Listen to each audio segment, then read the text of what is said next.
Hi, good morning! Sa video na to, isi-share ko sa inyo yung 5 klase ng tao na magjo-join sa network marketing business mo.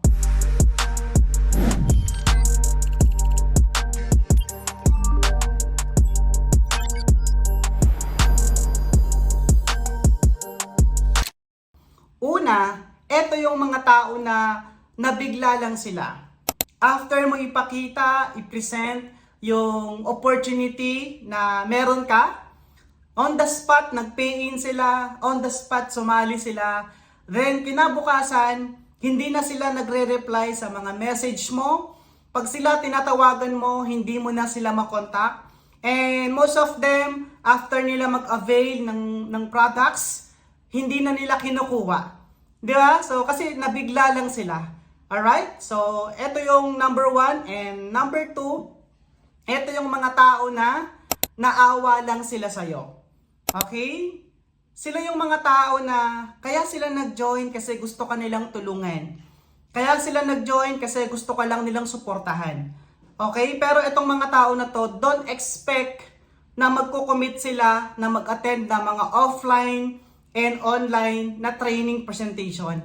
Okay? So, don't expect itong mga tao na to na magko-commit sila, magbibigay sila ng action, ng effort para mag-grow yung business na sinalihan nila. Kasi nga, kaya sila nag-join, gusto lang nilang suportahan ka, naawa lang sila, and at the same time, gusto ka lang nilang tulungan. Alright?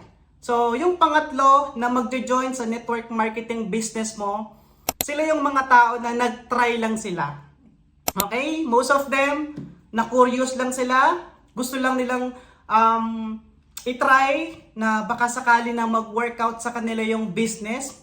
Then, kapag itong mga tao na to, na-reject sila, napagod sila, nahirapan sila, na-discourage sila, or may mga problem, challenges silang na-encounter along the way ng pagbibusiness nila, sila yung mabilis mag-quit.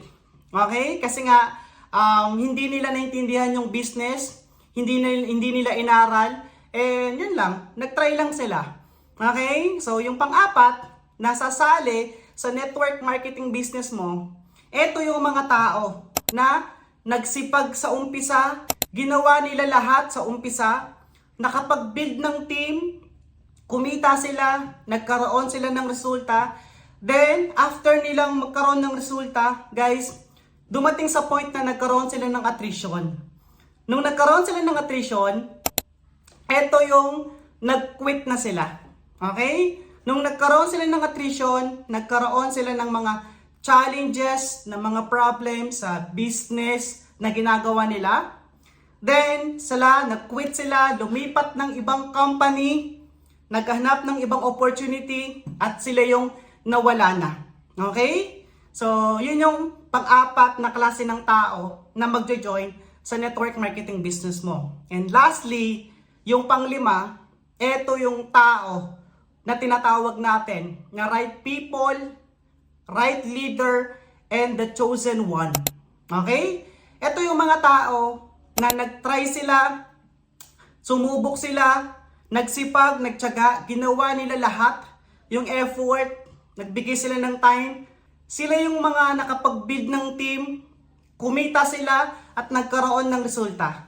Then after that, nagkaroon sila ng attrition, at nung nagkaroon ng attrition, guys, naka-encounter sila ng maraming problema, maraming challenges, na-discourage sila ng maraming beses, pero they are willing to rebuild yung team na nawala sa kanila.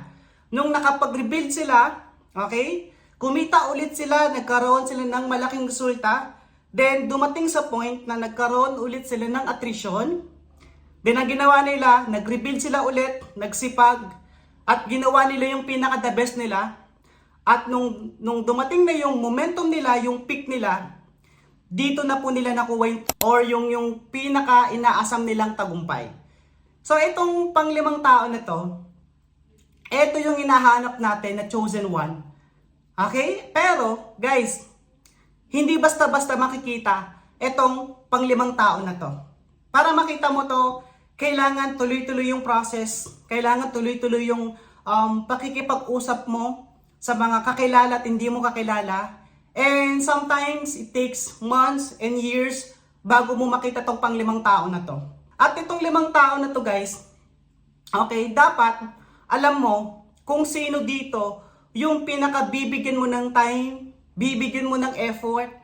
Okay? Kasi kapag ka hindi mo alam kung sino yung mga binibigyan mo ng, alam mo yon, ng time, kapag hindi mo alam sa 5 tao na to, kung sino yung dapat mong tutukan, possible na magsasayang ka ng oras, pagod, and effort. Okay? Pero itong 5 tao na to, kailangan mo silang tulungan. Pero the moment na nakita mo na yung pinaka-5 mo, yung chosen one, ibigay mo na lahat, tulungan mo yan at dito mo ibigay yung effort, yung time, and dito ka mag-spend ng money. So itong 5 tao na to, na alam mo na ngayon at naintindihan mo na the moment na encounter mo to sa network marketing business mo, alam mo na kung ano yung gagawin mo. At alam mo na, every time na may encounter mo tong 5 tao na to, okay, alam mo na kung paano ka magre-react sa sitwasyon kasi nagkaroon ka na ng tinatawag natin na awareness. Alright? So, yun lang naman and I hope meron kang natutunan sa video na to.